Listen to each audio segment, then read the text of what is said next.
Joseph.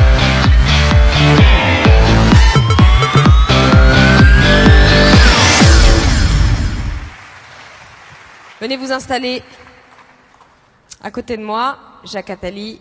Bonjour Jacques. Luc. Bonjour. Installez-vous. Il m'appelle jeune fille, j'adore ça.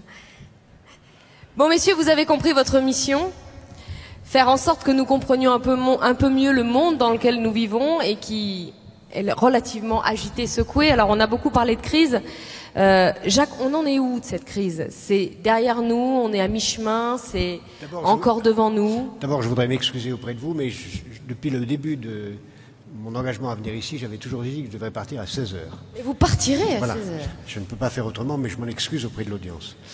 Deuxièmement, pour répondre à votre question, c'est très facile. La croissance mondiale, c'est ça, et la France, c'est ça. Alors, attendez, nous, on est quoi, nous? Ah oui.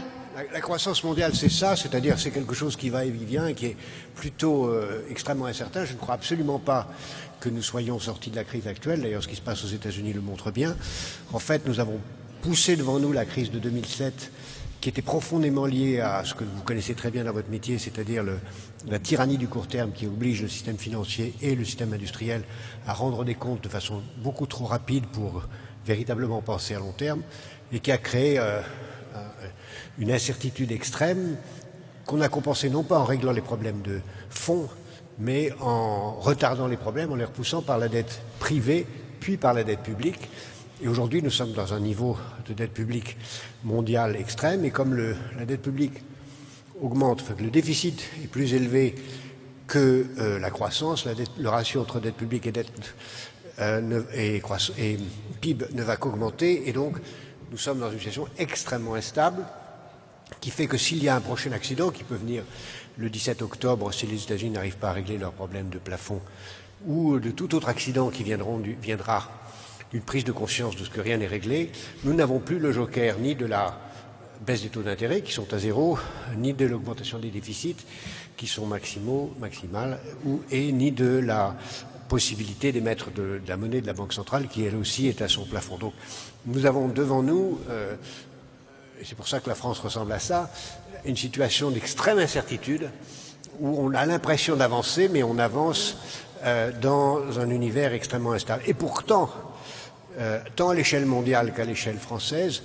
les potentialités sont gigantesques. On le voit tous les jours, le progrès technique est énorme, la croissance de la population est formidable à la fois comme facteur de croissance de la demande et de l'offre, la finance disponible est considérable, mais si on ne prend pas en compte, si on n'est pas, comme vous l'êtes vous-même, comptable du long terme, c'est-à-dire si on n'agit pas dans notre vie publique comme dans notre vie privée en s'occupant de l'intérêt des générations suivantes, on est dans une tyrannie de l'instant qui est proprement suicidaire. Vous partagez ce sentiment, Luc? L'horizon est bouché, mais pas désespéré.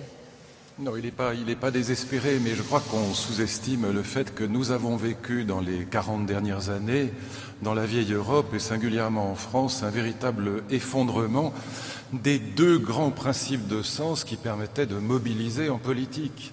Nous avons vécu, qui était la nation à droite et la révolution à gauche. Quand j'étais gamin en mai 68, ceux qui ont mon âge s'en souviendront, le journal des gaullistes s'appelait La Nation, était dirigé par un monsieur sympathique d'ailleurs qui s'appelait Pierre Charpy, et tous mes camarades, qu'ils fussent anarchistes, communistes, trotskistes ou maoïstes, étaient révolutionnaires. C'était les deux principes de sens, comme dans un tableau en perspective, c'est le point de fuite, ce qui permet d'organiser les projets particuliers, mais aussi ce qui donnait la possibilité du sacrifice. Ce que nous avons vécu dans la vieille Europe depuis une quarantaine d'années, c'est une révolution dans l'ordre du sacré, c'est-à-dire le sacré non pas au sens du religieux opposé au profane, mais le sacré au sens de ce pourquoi on peut se sacrifier, donner sa vie, risquer sa vie. Alors, c'est évidemment aussi une déconstruction de principes traditionnels qui étaient mortifères. Moi qui ai fait mes études en Allemagne, j'ai évidemment aucun regret du temps où mon père tirait sur mes profs et mes profs sur mon père. Donc ces principes étaient des principes très largement mortifères. Le grand bond en avant, la révolution culturelle chinoise a fait 70 millions de morts. Donc je n'ai pas de regret de la déconstruction de ces principes de sens. Le problème, c'est que rien ne s'est substitué. Et donc ce qui est venu à la place, c'est que nous observons dans la société française très largement aujourd'hui, c'est un formidable déclin de la loi et une prolifération des droits. On respecte de moins en moins la loi. Je vois par exemple ce débat sur les maires. Les maires MAIRES, qui ne veulent pas célébrer les mariages gays. Je comprends parfaitement qu'on puisse être hostile au mariage homosexuel, mais enfin, quand on est maire, on respecte la loi. Et donc, sinon, on change de métier. À quand les policiers, à quand l'armée dira, ah ben non, cette guerre ne me plaît pas, cette telle instruction du ministre de l'Intérieur ne me plaît pas, je n'applique pas la loi, ça n'a pas de sens. Et en revanche, chacun se sent investi de droits. Autrement dit, la démocratie l'emporte, la démocratie et les droits des individus l'emportent sur la République. Et en même temps, j'arrête là, mais il y a quelque chose d'extraordinairement positif dans la vieille Europe. Je voudrais vous rendre attentif juste à ça. Et puis je m'arrêterai là et j'ai très envie d'écouter mon ami Jacques Attali parce qu'il sait beaucoup plus de choses sur la crise que moi. Et je le dis sans flagornerie aucune. Mais réfléchissez simplement à ça. Si on avait dit à Victor Hugo, quand il écrivait Les Misérables en 1863, qu'un enfant qui naît à Paris, ou à Berlin, ou à Madrid, ou à Rome, dans la vieille Europe, il a une espérance de vie non pas de 35 ans, mais de 80 ans. Il a la santé gratuite, l'éducation gratuite. Il a le droit, sinon le devoir, d'insulter quotidiennement le président de la République dans les établissements scolaires avec la bénédiction de ses professeurs, sans être envoyé à Guernesey ou être embastillé. Liberté d'expression extraordinaire. Eh bien, je pense que même les plus grands utopistes du XIXe siècle, les Fourier, les Gaudin, Bazard Enfantin, Saint-Simon, Victor Hugo, ils seraient tombés de leur chaise. On a fabriqué un mixte de liberté et de bien-être en Europe qui est à nul autre pareil, ni dans l'histoire, ni dans la géographie. Donc il n'y a pas de quoi être pessimiste, simplement il faut protéger ça, il faut l'étendre. Voilà, c'est l'enjeu d'aujourd'hui. Et malheureusement, et là je reprends d'ailleurs une phrase de Jacques, mais que je partage totalement, j'exprime dans un autre langage, mais le vrai problème, c'est que dans le contexte de la mondialisation, les leviers des politiques nationales ne lèvent plus grand-chose. On assiste à une montée de l'impuissance publique, qui est peut-être le premier problème politique aujourd'hui. Les politiques sont encore nationales, mais le marché est mondial. Et la discrépance entre les deux pose un problème énorme à nos hommes politiques, parce que toutes les décisions importantes, elles doivent passer par le détour de l'Europe ou du G20. Est-ce que c'est une condamnation de l'Europe, Jacques ? Non. Alors, de cet idéal merveilleux que nous avons tous partagé. Non, c'est pas du tout une condamnation de l'Europe. Comme le disait très, très justement Luc, nous avons tort de ne pas croire assez à l'Europe. Quand vous regardez les chiffres, nous avons une richesse plus importante que les États-Unis, en particulier la France et l'Italie, mais l'Europe est plus riche que les États-Unis. Nous avons moins de chômage, moins d'insécurité, une espérance de vie qui augmente. Contrairement à ce qu'on croit, nous avons moins de dettes que les Américains, et sur tous les critères, même d'inégalité, nous sommes bien meilleurs qu'eux. Le seul point sur lequel nous ne sommes évidemment pas meilleurs qu'eux, c'est que, comme nos armées sont divisées, nous n'avons pas la même puissance militaire, mais nous pourrions être concurrents ou compétitifs si nous avions rassemblé nos armées, et de même pour nos efforts de recherche. Et évidemment, comme on n'a pas de pouvoir fédéral, on n'est pas présent sur la scène mondiale, même si les États-Unis s'éloignent drastiquement. Donc nous avons tous les moyens, et pour tous ceux qui dans cette salle le savent en voyageant, le monde entier envie l'Europe comme cadre et qualité de la vie, et nous avons évidemment besoin de le conserver. C'est pourquoi d'ailleurs cette richesse est d'une certaine façon un obstacle, parce qu'on ne se sent pas menacé. Et quand on ne se sent pas menacé, et dans cette salle vous en êtes, et ce n'est pas une critique, c'est tout à fait normal, quand on est bien là où on est, on préfère défendre ce qu'on a que prendre le risque d'avoir plus. Donc on préfère la rente au profit. D'où le principe de précaution, d'où ce pays qui s'assoit sur ses rentes et dit je préfère avoir ce que j'ai plutôt que de prendre le risque d'avoir plus. Vieille tradition française. Ce qu'a dit Luc est très juste et s'inscrit très bien dans la lecture que je fais pour ma part de la crise. C'est que la crise actuelle tient profondément à ce que nous avons bâti depuis le XVIIIe siècle une société sur le couple marché-démocratie, qui sont les deux formes d'organisation de la liberté, ou plutôt de l'illusion de la liberté dans la rareté. Mais l'un entraînait l'autre. Le marché entraîne la démocratie. Il n'y a pas de marché sans démocratie. Il n'y a pas de démocratie sans marché. Seulement, le problème est fondamental, c'est que le marché est par nature mondial, alors que la démocratie est par nature locale. Et donc, nous avons maintenant un marché mondial, mais pas de démocratie, ni même de règles de droit mondiales. Donc, on a un marché sans règles de droit. C'est le chaos. On a un seul exemple d'un pays qui est dans ce cas-là, c'est la Somalie, qui n'a pas de gouvernement depuis 25 ans. On voit ce que ça donne. Et le monde est en train de devenir ça. Le monde est en train de devenir une sorte de gigantesque Somalie avec une économie illégale et criminelle majeure et l'impossibilité de rien faire. Donc les États, en effet, sont de moins en moins puissants. les entreprises qui sont mondiales, et toute entreprise est mondiale, vous aurez demain, si ce n'est déjà le cas, des experts comptables et des auditeurs tunisiens ou roumains qui viendront par Internet vous concurrencer. Aucune entreprise, même le plus petit commerce, n'est pas mondial, et aucune entreprise, même la plus petite, n'a pas de concurrent mondial. Tout le monde est mondial aujourd'hui par la nature même des techniques. Et cette mondialisation de l'économie sans mondialisation du droit est porteuse des autres. Alors l'Europe, évidemment, est notre rempart. La nation n'est plus à la hauteur de l'enjeu. L'État non plus. D'ailleurs, la révolution renvoie à l'État. Donc c'était l'opposition entre la nation et l'État qui se posait entre la gauche et la droite. Et la nation n'est plus à la hauteur de l'enjeu. À la limite, peut-être que la ville est à la hauteur de l'enjeu.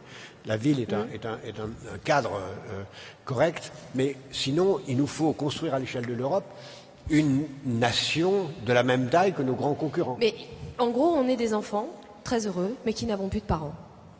Et qui n'avons pas de projet pour nos futurs enfants. C'est ça l'essentiel. Ça fait beaucoup quand même, on est un peu perdu au milieu de tout ça. Comment est-ce que si on n'arrive plus à se référer à quelque chose ou à croire à une autorité, comment est-ce qu'on peut à la fois grandir et transmettre? Nos enfants. Tout à l'heure, vous avez dit, le président a dit tout à l'heure que l'important c'était d'avoir des écoles pour vos futurs élèves. Parce que vous avez besoin de renouveler votre métier. Ben, c'est pareil à l'échelle de la nation. Et Luc, qui a été ministre et qui en parle si bien, sait combien il n'y a pas de nation sans transmission. Et il n'y a pas de transmission sans projet. Moi, je crois que nous vivons une période très particulière où les principes anciens, le principe révolutionnaire et le principe de la nation républicaine sont en train de s'effondrer dans la vieille Europe. Pas tout à fait, mais ils sont comme des coupes de champagne qui a perdu ses bulles. Pardon, et à mais la c'est place assez vient quelque paradoxal, chose. Luc, parce Oui. qu'on a au contraire l'impression, à travers les élections qui peuvent se produire dans C'est au Front différents National. pays, pas seulement en France, en Oui. Europe en général, il y a une Mais espèce de crispation nationaliste. C'est tout à fait autre chose. Je crois que je voulais vous dire qu'il y avait un principe nouveau qui apparaissait, parce que je voulais avoir un petit moment d'optimisme. Mais bon, essayons d'analyser. Gardons-le pour plus tard. En ce cas, moi, je vous suis. Je ne vais pas vous faire mon topo, vous l'imposer comme ça. Mais je pense que la question des générations futures, c'est pas simplement la question de l'écologie.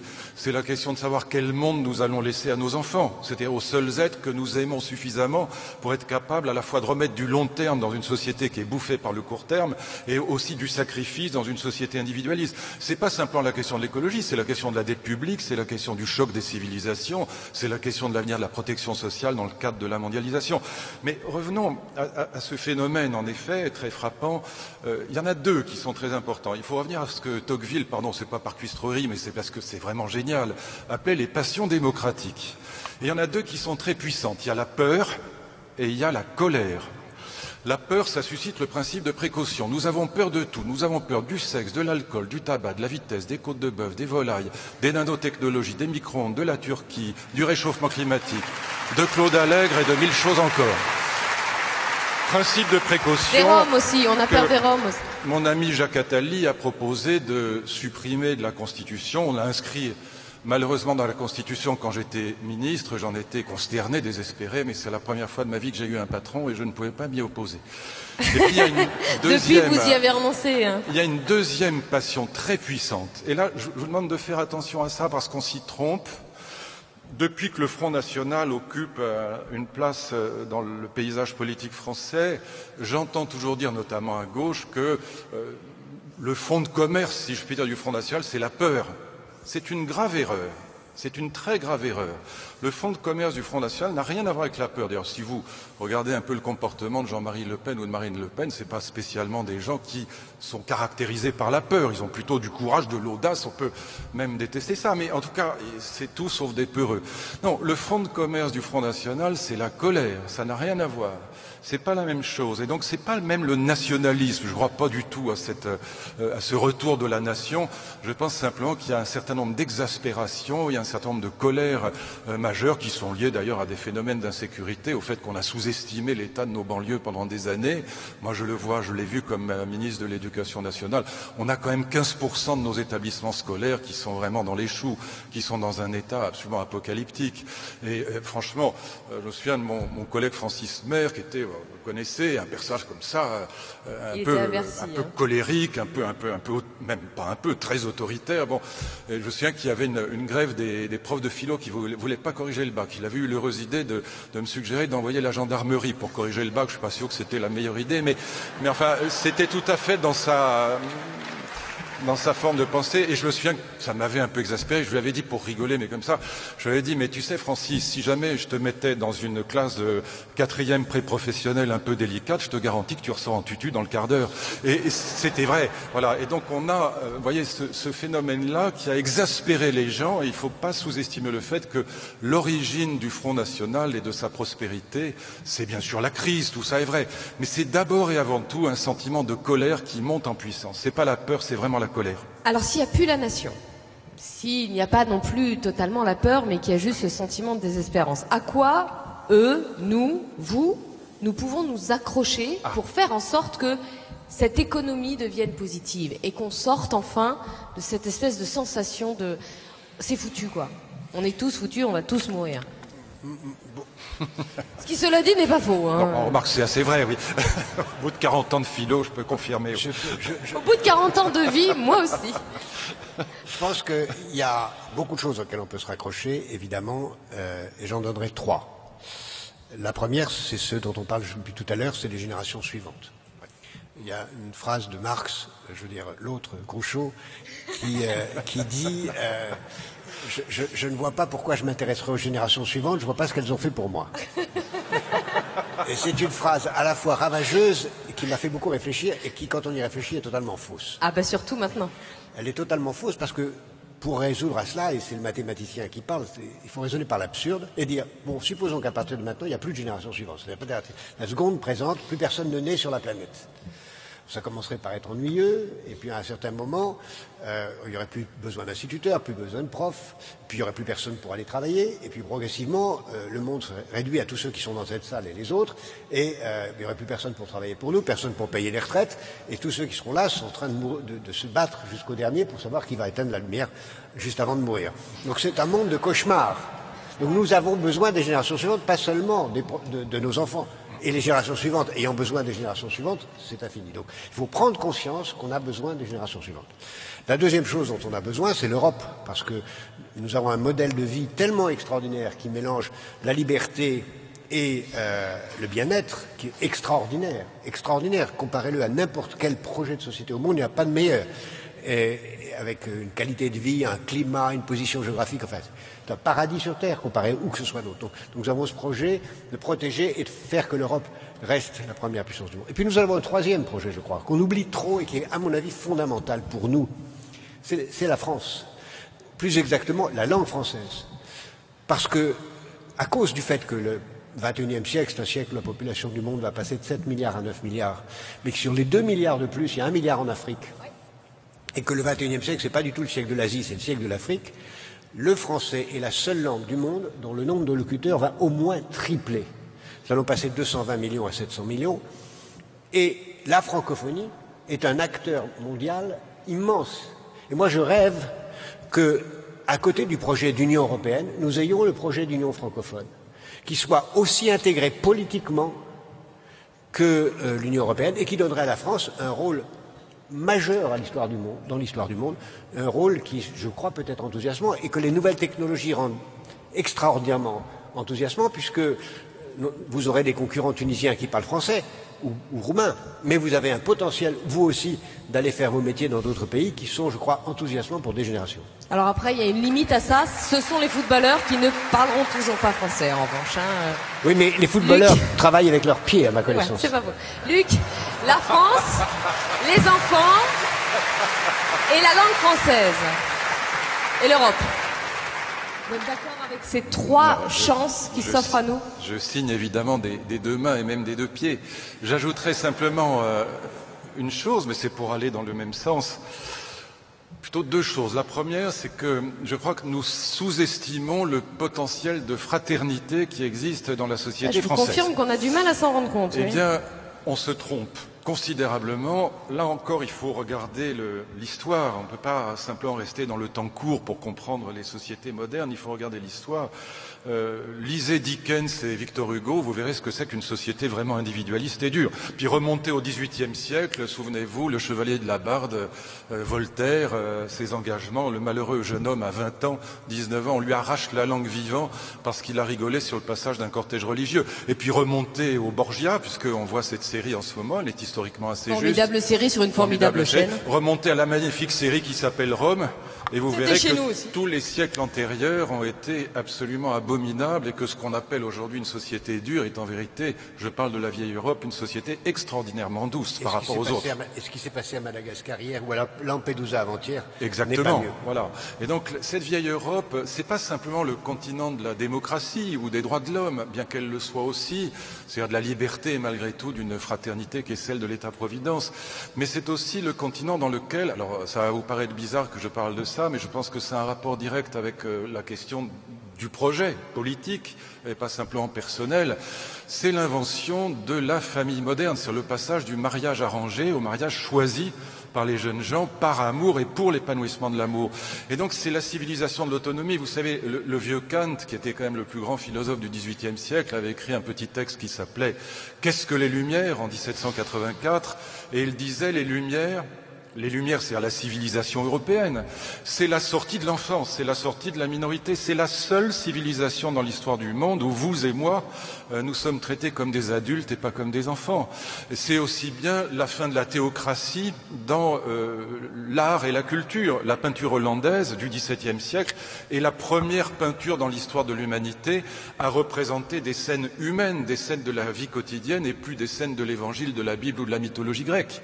C'est l'émergence de l'humanisme dans tous les domaines, et j'en parlais tout à l'heure avec Jacques en venant, j'ai lu, et peut-être vous pouvez trouver ça facilement sur Internet, un rapport de l'ONU, d'un médecin indien qui a été remis au mois d'octobre à l'ONU et qui nous apprend que, c'est incontestable, c'est un rapport tout à fait, que personne, encore une fois, ne conteste, que d'ici 2020, 130 millions de petites filles vont être mariées de force dans le monde. Alors il ne s'agit pas de stigmatiser les autres civilisations, mais de dire que l'Europe, c'est cette civilisation de l'autonomie, cette civilisation de la sortie de l'enfance, et que nous avons là un potentiel absolument extraordinaire à défendre, et que ce potentiel est aussi un potentiel de fraternité. J'arrête avec ça, mais je vous dis quand même une petite chose là-dessus.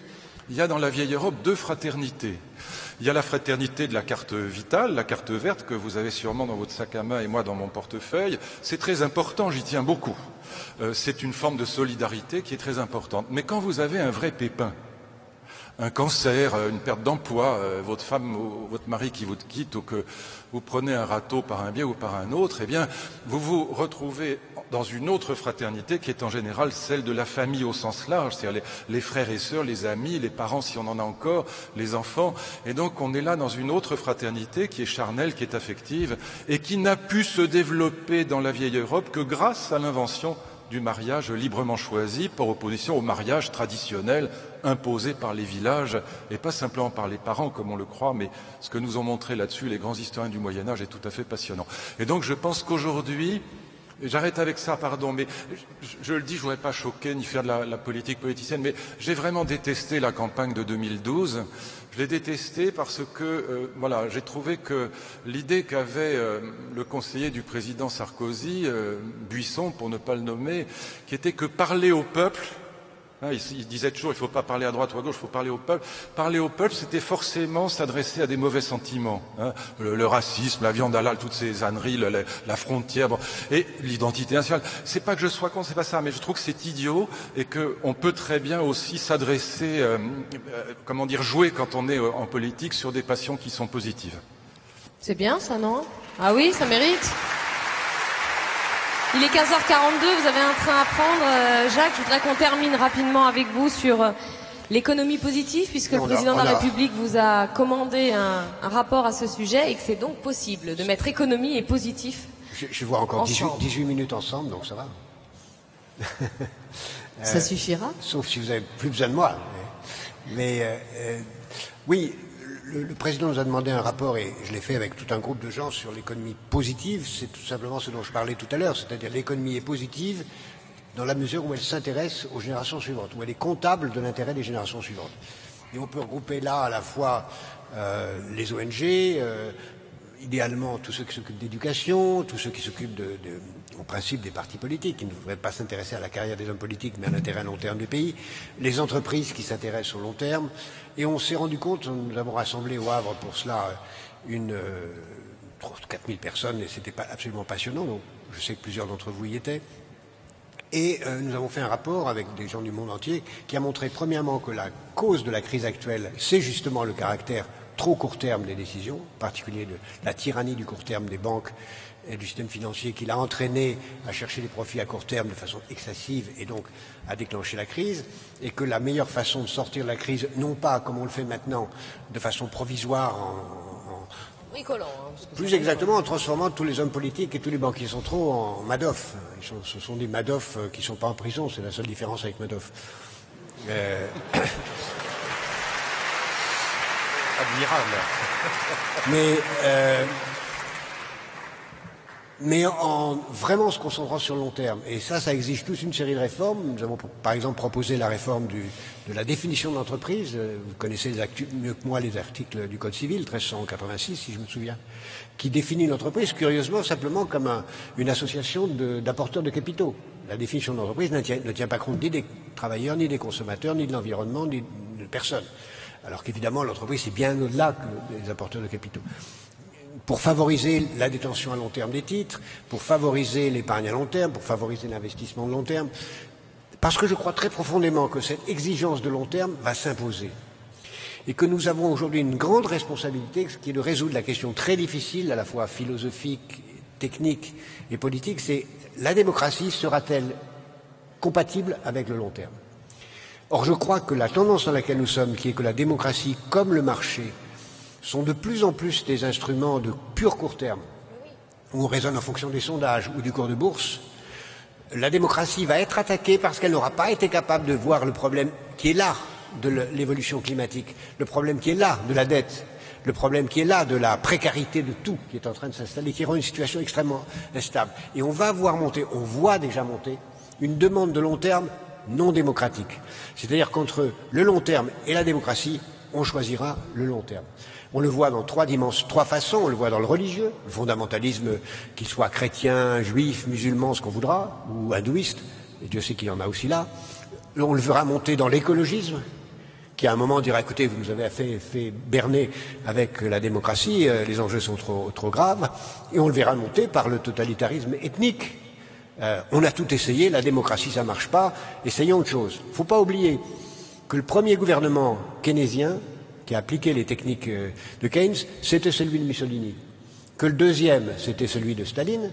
Que le troisième, c'était celui de Hitler. Que des types délicieux. Hein, voilà. Et Roosevelt n'a été que le quatrième. Et donc moi, je crois que si nous ne sommes pas... Et vous avez un rôle à jouer là-dedans. Parce que vous êtes d'une certaine façon, mais c'est la nature du jeu, complice de cette tyrannie du court terme. Par les comptes trimestriels, par l'obligation de ne pas voir loin, par le fait qu'on ne tient pas en compte assez des exigences d'objectifs sociaux, d'objectifs écologiques. Les entreprises devront, et vous devrez participer à ça, élargir le champ de vos indicateurs, tenir compte dans vos indicateurs d'objectifs sociaux, d'objectifs d'environnement, d'objectifs de formation des chômeurs et pas seulement des collaborateurs, pour créer les conditions de ce que, vous le savez mieux que personne, les indicateurs sont la condition de la prise de décision. Sans indicateurs, il n'y a pas de décision qui soit possible de prendre. Et le fait de changer les indicateurs pour y intégrer une dimension de long terme sera sans doute une grande bataille que vous aurez à mener, soit en restant, comme vous l'êtes, par la nature des choses, participant d'un jeu qui a obligé à des comptes annuels, qui a obligé à des comptes trimestriels, qui oblige à des comptes hebdomadaires. Les patrons ne font plus que ça, à faire des comptes. Sans doute dans l'intérêt de vos chiffres d'affaires, mais ce n'est pas forcément le seul qui soit compatible avec l'intérêt général. Luc, dépassons l'immédiateté. Non, je suis intégralement d'accord avec ce que vient de dire Jacques, mais peut-être moins pessimiste parce que j'imagine, mais c'est peut-être utopique et je ne peux pas l'argumenter comme ça en 3 secondes, mais une porte de sortie. Je pense que ce que nous vivons, c'est le croisement entre l'histoire de la vie privée, c'est-à-dire l'histoire de la famille moderne, cette révolution du mariage d'amour, avec comme conséquence un amour des enfants qui n'existait absolument pas au Moyen-Âge, pour un tas de raisons. Et nous vivons donc le croisement, la rencontre de cette histoire de la vie privée avec la vie publique, politique et collective. D'où l'émergence d'une question nouvelle qui est celle des générations futures. Ce qui explique d'ailleurs au passage le fait que l'écologie politique, malgré toutes ces tares qui à mes yeux sont très très nombreuses, a quand même été le seul mouvement nouveau depuis la Révolution française. Il n'y en a pas d'autre. L'extrême droite existait déjà, il y avait des hébertistes, des babouvistes, l'extrême gauche existait déjà, Mélenchon et Besancenot avaient déjà des ancêtres du temps de la Révolution française, mais en revanche, cette question des générations futures n'était pas là. Elle n'en avait pas. Oui, remarquez que c'est pas ce qu'il y a de plus dommage, mais parce que je regrette le plus, mais ce que je veux dire, c'est non, c'était un peu facile, pardon, mais oui, c'est vrai. Moi-même, j'ai eu une tentation, pardon.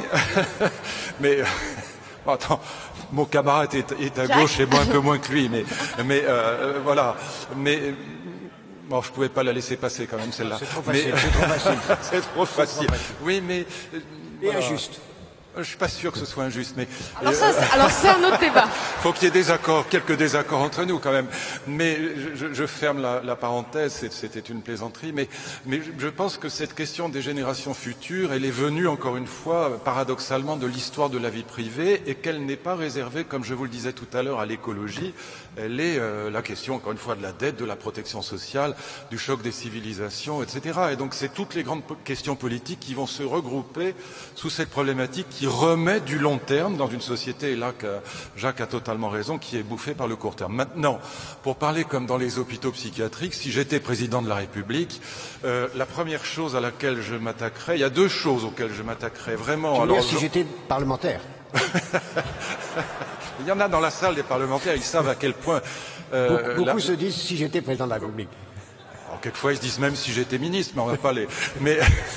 et c'est la grandeur de la démocratie que de leur permettre de le devenir. La vérité, c'est que la politique locale est 1000 fois plus efficace que la politique nationale, pour les raisons qu'on a évoquées tout à l'heure. Au niveau national, on est bloqué par 1000 choses, et puis, encore une fois, les grandes décisions passent forcément par le détour au minimum de l'Europe, tandis que le maire de Bordeaux, de Nantes ou de Dijon, l'excellent Rebsamen ou mon ami Collomb peut faire des choses formidables dans sa ville, beaucoup plus qu'un ministre. Mais je vais faire la parenthèse.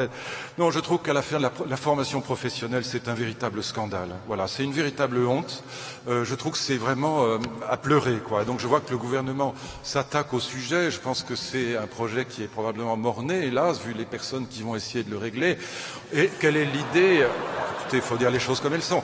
Et donc, je crois qu'on va essayer de soustraire 4 ou 5 milliards sur les 32 milliards de la formation professionnelle pour les diriger vers les chômeurs, ce qui est une bonne idée.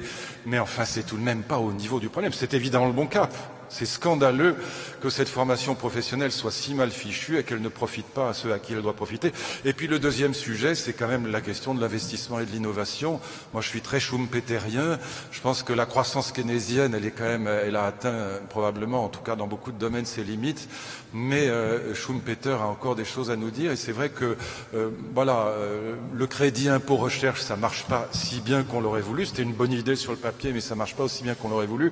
Et les marges de manœuvre des entreprises sont si faibles, notamment pour les PME ou pour les ETI, qu'elles ont vraiment des grandes difficultés à investir. Je trouve que c'est le problème numéro 1 aujourd'hui, à mes yeux en tout cas, peut-être que je me trompe, mais je pense qu'en tout cas c'est assurément un problème majeur. Donc ces deux problèmes-là me préoccuperaient avant tout. Formation professionnelle qui doit aller en direction des chômeurs et qui doit être bien meilleure qu'elle n'est, et puis cette question de l'innovation, alors qui est freinée pas simplement par le principe de précaution, c'est pour ça que je faisais une petite blague sur les écologistes tout à l'heure, mais qui est aussi freiné parce que, évidemment, l'innovation, dans un premier temps, c'est difficile. Quand Gutenberg invente l'imprimerie, un ouvrier imprimeur met au chômage 200 copistes. Quand les entreprises américaines équipent leur personnel d'ordinateurs, quand il n'y a pas la DSL, qu'il n'y a pas le haut débit, ça prend beaucoup de temps et d'argent et c'est pas rentable du tout. Et donc, dans un premier temps, l'innovation, elle produit du chômage et de la décroissance, donc il y a une vraie hésitation à y aller, et donc je pense qu'il faudrait lever tous les freins à l'innovation aujourd'hui et que c'est une des premières choses à faire. J'ai entendu le discours de Jean-Marc Ayrault, il était épatant le discours, j'ai pas une virgule à changer à ce qu'il a dit. Le problème c'est de savoir s'il va le mettre en œuvre, c'est ça la vraie difficulté. Jacques, vous êtes d'accord avec ça? C'est toujours la même chose. Oui, je suis malheureusement pour l'intérêt de la conversation entièrement d'accord avec Luc. Je voudrais essayer de regrouper plusieurs thèmes qu'on a évoqués autour du sujet qui me tient beaucoup à cœur et qu'il a évoqué de la formation professionnelle. J'ai toujours plaidé depuis de longues années l'idée que la solution au chômage, c'est la même que la solution du problème de la santé, parce que depuis la fin du XIXe siècle, on considère que se soigner est une activité socialement utile méritant rémunération. Et on est rémunéré pour se soigner puisqu'on garde sa rémunération quand on va à l'hôpital. Je considère que se former est une activité socialement utile méritant rémunération, parce que quand on se forme, c'est utile pour tout le monde. Quand un joueur de foot s'améliore, l'équipe s'améliore. Et donc, nous avons tous intérêt à la formation des autres. Pas seulement à la formation de soi-même, ni même à la formation à l'intérieur de l'entreprise. Nous avons intérêt à la formation des autres. Luc appelait ça fraternité. Moi, je préfère appeler ça altruisme rationnel. On a intérêt à être altruiste.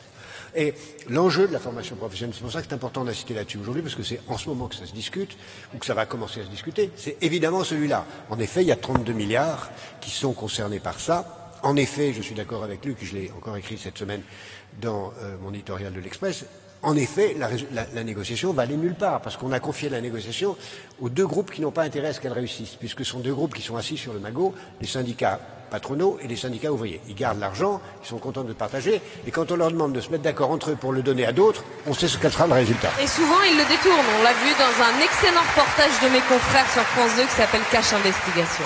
Donc, ce serait un formidable succès si on arrivait à déplacer sur les 32 milliards 4 à 5 milliards. Sûrement pas. Ils vont faire un accord triomphal en disant on a révolutionné la formation professionnelle pour 200 millions qui vont être déplacés vers les chômeurs.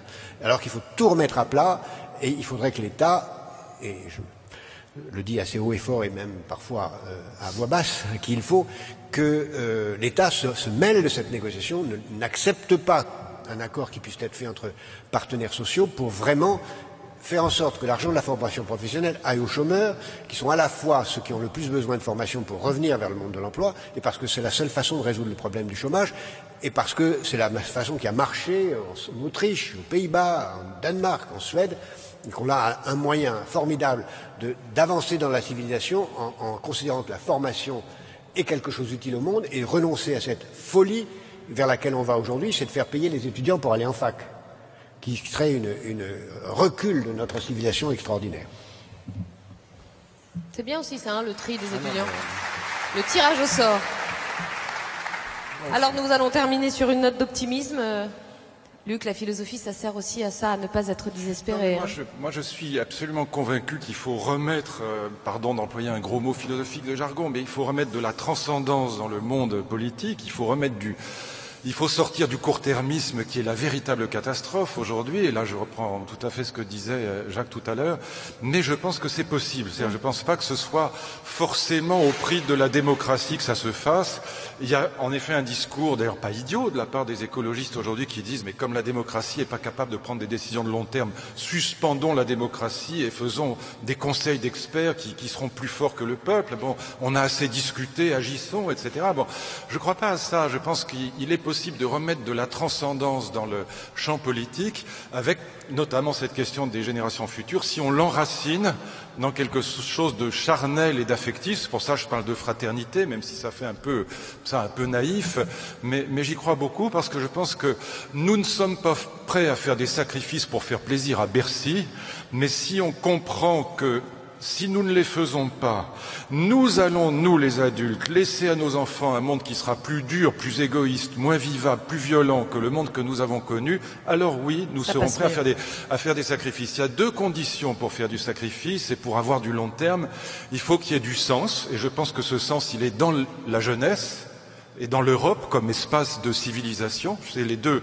Moi, si j'avais été dans une campagne électorale, j'aurais deux sujets, c'est-à-dire la jeunesse et l'Europe, mais comme espace d'autonomie et de civilisation. Et il faut, donc je disais, deux conditions, du sens qui soit un peu dans le long terme, qui soit un peu transcendant, et il faut de l'équité. C'est les deux conditions pour réussir une réforme quelle qu'elle soit. Et donc voilà, moi je pense que ça n'est pas impossible. Malheureusement, je pense que c'est pas les politiques qui peuvent le dire, parce que dès qu'on est là-haut, on est suspect. Et on est suspect à juste titre, parce que solidarité gouvernementale, on est toujours obligé de dire que... Voilà, il y en a la solidarité gouvernementale. Ah bah là, c'est en train d'exploser, mais c'est pas mieux non plus, parce que même, là, hein. ça explose dans le désordre et pas pour des motifs qui sont grandioses. Évidemment. Jacques, un mot de conclusion avant de se quitter. Mot de conclusion, je voudrais juste signaler une expérience qu'on a fait récemment, dont je parlais à Nathalie tout à l'heure, et qui voudrait m'amener à vous demander de faire quelque chose de précis. Dans la réunion que nous avons fait au Havre la semaine dernière de 4000 personnes, on a consacré la dernière après-midi à un forum des enfants où on avait invité 400 enfants entre 6 et 9 ans à écouter des gens qui avaient réussi des expériences de création d'ONG du monde entier qui avaient réussi. On a réuni les enfants par groupe de 20 et chacun était face à quelqu'un qui avait créé son ONG dans la lutte contre la pauvreté, l'écologie, etc. La seule originalité, entre autres, en dehors de la présence des enfants dans la salle, c'est que les créateurs d'ONG qui venaient du monde entier avaient entre 11 ans et 13 ans. Et c'était absolument fascinant à voir que des enfants de 11 à 13 ans ont créé des ONG, en dehors de leurs cours, font quelque chose. Et je vous assure que tous les adultes qui ont vu ça se sont dit, mais moi, qu'est-ce que je fais? Qu'est-ce que je fais d'utile pour les générations suivantes? Qu'est-ce que je fais de mes heures de loisirs? Est-ce que je fais quelque chose? Est-ce que je pense tous les jours à mon bureau de est-ce que ce que je fais aujourd'hui est utile pour les générations suivantes? Et je pense que nous devons tous, dans notre vie quotidienne, nous poser cette question. Est-ce que dans notre travail, on fait quelque chose d'utile pour les générations suivantes? Si on n'en est pas satisfait, ou on change de travail, ou on le complète par une action, non seulement pour ses enfants, ce qui est la moindre des choses, mais qui malheureusement est de moins en moins le cas. Parce que j'ai moins de confiance que Luc dans la pérennité des relations familiales. Mais je crois que chacun de ceux qui sont dans cette salle devrait s'emparer d'un sujet, d'une des 1000 dimensions du long terme, et lui apporter son étincelle pour qu'un feu de joie éclate. C'est une clé pour l'avenir. Merci beaucoup Jacques Attali, merci Luc Ferry. Un esprit mathématique, un esprit philosophique, ça fait du coup beaucoup d'intelligence. Merci messieurs. Tu n'as pas